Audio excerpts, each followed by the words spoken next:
Fast food workers in cities across the country taking to the streets demanding a $15 minimum wage. So-called inequality has become a hot topic across our nation. Protesters and their supporters looking to address that so-called income inequality by raising wages to apparently narrow this income gap. But would a higher minimum wage really help workers? For more, let's welcome in Ryan Streeter, the Executive Director for the Center for Politics and Governance at the University of Texas at Austin. Ryan, we appreciate your time tonight on Newsmax Prime. Great, thanks. Good to be with you. So, raising the minimum wage, it's one issue that always polls well, but it doesn't make a lot of sense for small businesses, does it?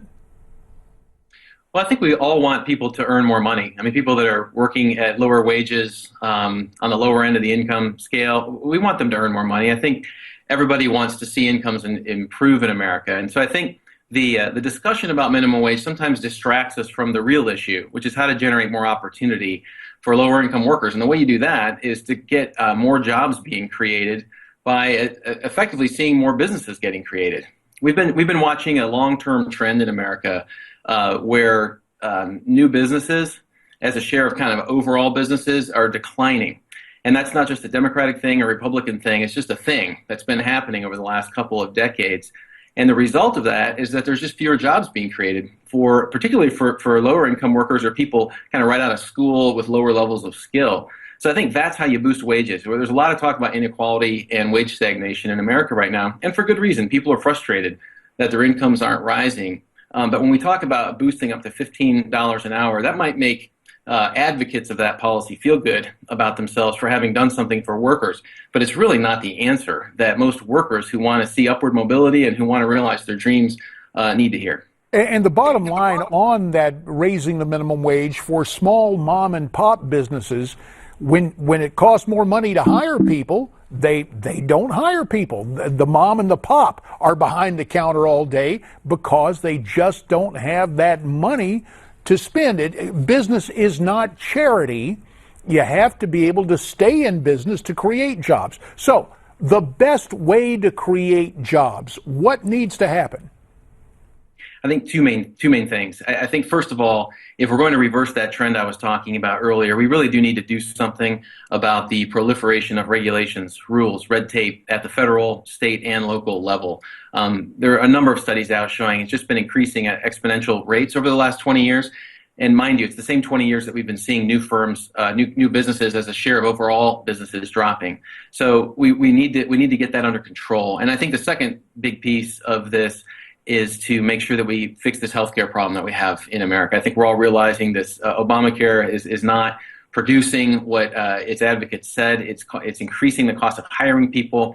And so these two things together, regulations, which by the way, small businesses pay per person about 3 times more because of regulations in their businesses than large companies do. And so we've got to get these rules under control, and we've got to get healthcare costs under control. And until we do that, no raise in the minimum wage is going to make a long-term dent in the inequality that people are upset about. The other thing about the minimum wage and the fallacious argument we hear is the notion that people are stuck in an entry-level minimum wage job for a lifetime. And that's just not the case in a free society.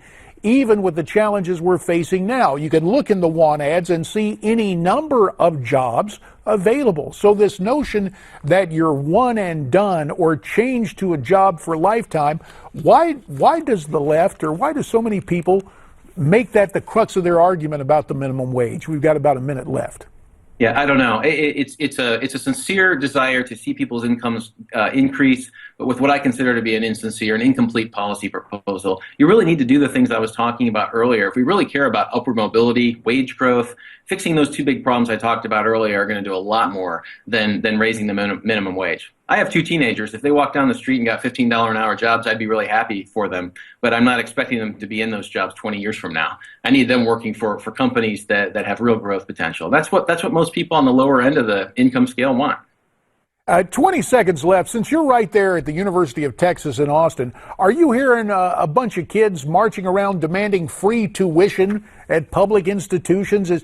Is that really catching on, this whole inequality argument?